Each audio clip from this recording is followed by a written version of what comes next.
If you recall, I've been using the Razer Blade 15 Advanced model for about a year. In fact, I made a long-term review of that laptop, which you can check out right over here. But anyways, when Dell dropped their new XPS 15 and XPS 17 laptops, I knew that one of those machines was gonna be my next upgrade from the Blade 15, because everything from the design, the build quality, and most importantly, that beautiful display, that was the center of attention. So Dell was kind enough to send me their XPS 17 to replace my Blade 15, and I've been using this thing for the past 3 months to edit videos and also create other things. So I just want to share my experience with you guys living with the XPS 17. So let's dive in right after this. The Extrify M42 RGB, what a fun mouse with 5 colorways, lightweight frame at just 59 grams with the swappable backplate to suit your grip style, the sensor, the easy core, the smooth skates, and driverless control for RGB and DPI is why you should check out the M42 RGB down below. Okay, so I do want to give a little bit of context as to why I upgraded from my Blade 15 to the XPS 17, because a lot of you might think that I might be losing a lot in terms of performance compared to the Blade 15, of course. But there is a whole lot more to that story, because my number one reason was the display. Because as a content creator, I value color accuracy and brightness above anything else. So when I opened this laptop for the first time, it exceeded my expectations. This is a 4K touch display, and when I ran my display analysis test, I saw numbers that I've never seen on a laptop. It covers 100% sRGB, 100% Adobe RGB, and 96% DCI-P3. On top of that, brightness levels go as far as 500 nits, so outdoor visibility was really, really good. Now, I'm not a huge fan of glossy displays because they typically do tend to get super reflective, no matter how much you orient or how you orient the display. But with the XPS 17, that didn't really bother me that much just because of how bright the screen actually gets. Now, Dell has also pre-installed an app called Premiere Color. It's actually a utility that allows the user to fine-tune the color profile of the display. Now, if you're a content creator or a photographer or videographer, this is where things get really interesting, because under the Color Settings tab, you can actually pick your desired color space that you're comfortable working with. So you have Adobe RGB, sRGB, Rec 709, DCI-P3, and also you can fine tune the color temperatures. Basically, you can adapt the display to the way how you want. And the cool thing is that if you're working with a piece of content, if you want to know what it's going to look like with a different profile, you can just simply click on it and it's going to show you what it's going to look like. And I think this is definitely an awesome and excellent tool for creators, and it's one that I hope other notebook manufacturers will take inspiration from. Then there's the 16:10 aspect ratio. Now, the benefit of this is that you get more vertical space to work with any application.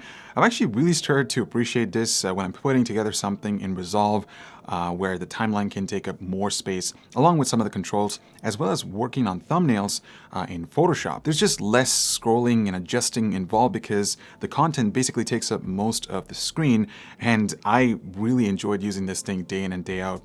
Even to edit websites and things like that. It's such an awesome display.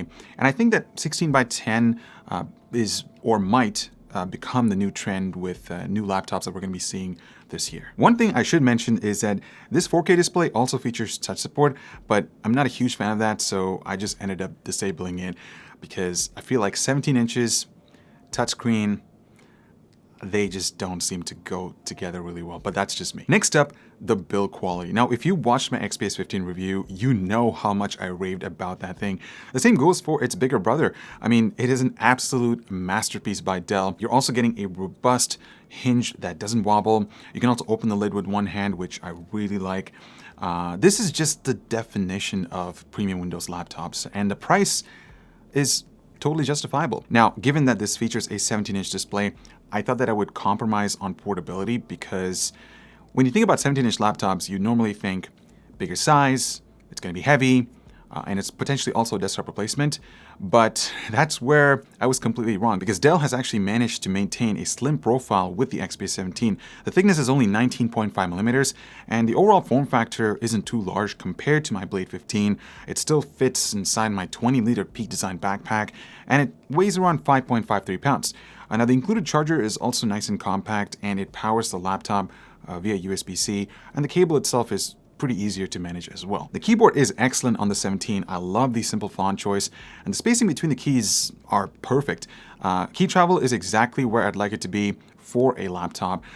There's good feedback. Honestly, this is the perfect upgrade coming from my Blade 15. It's also LED backlit. I mean, you're not getting RGB craziness, but that's completely fine. It does come with brightness adjustments and it gets the job done. And the power button also acts as a fingerprint reader and it works really well too. Dell has still kept the carbon fiber inspired palm rest. It certainly adds a layer of comfort when you're typing or editing for longer sessions. Now, if you're wondering about the durability of this material, having used it for 3 months, I seem to take care of it pretty well, but do keep in mind that I don't really use a lot of moisturizers or I don't work with greasy hands. So, I tend to take care of my devices pretty well, but if you're not in that, if you're not that type of person, then maybe, yeah, you do have to clean it up once in a while because it does tend to pick up grease here and there. So, yeah, that's just the way how it is. Now, the trackpad. It's big, just like I mentioned in my XPS 15 review video. I actually really enjoyed navigating through Windows and other applications. Not to mention the glass surface is just super smooth and it complements precise cursor movements. The primary left and right buttons are also really nicely integrated. And I also want to mention that, the trackpad is definitely one of the controversial topics of the XPS lineup, specifically with the XPS 15. A lot of users reported issues with rattling noises and if you look it up on Reddit, there are a lot of issues that, just users have reported on the XPS 15. But Dell has actually addressed that through a later batch. And it seems like the sample that I have over here is part of that. So I honestly haven't received or haven't experienced any of those issues. It seems to work out just fine. So that's really nice. The speakers are pretty good. In fact, it's one of the best for a Windows laptop. There's good detail in the trebles and there's proper bass response, which is really nice, especially if you're sitting through Netflix parties, which I'm sure is a common thing these days. Also, I do want to mention that just sometimes I do experience weird pop-ups here and there, and that causes distortions in the higher or the trebles, but then it slowly fades away. So it was a little bit annoying, but it only happens like 1 in 10 times. But given that I use headphones, I also expect a good quality DAC built into any laptop. And unfortunately, the XPS 17 doesn't meet my expectations. It struggles to power my open back headphones, and it also doesn't sound as clean as my main DAC. Now, if you take a look at the ports on the XPS 17, you're actually not getting all that much. So on the left-hand side, you get a Kensington lock, a couple of Thunderbolt 3 ports, and if you switch over to the right, you get an audio jack, a UHS 2 card reader, and then a couple more Thunderbolt 3 ports. Now, I had to change my lifestyle when I switched over to the XPS 17 because a lot of the accessories that I have feature USB-A connections. So my external mouse is USB-A, the receiver itself, but I had to ditch that and switch over to Bluetooth because I don't have a USB-C dongle that supports that mouse. And then my external DAC uses USB-A as its connector. So I had to order a custom USB-C connector for that DAC to make it work because I just don't like carrying dongles. So I want to have it all connected straight to the laptop. That's just the way how I wanted to. I punished myself. That's basically the best of it. But to be honest with you, it was an interesting experience having to not only rely on USB-C for the most part, but just like there are times where I just wish if it had a USB Type-A port when I'm transferring a file from a USB drive from my desktop to my laptop.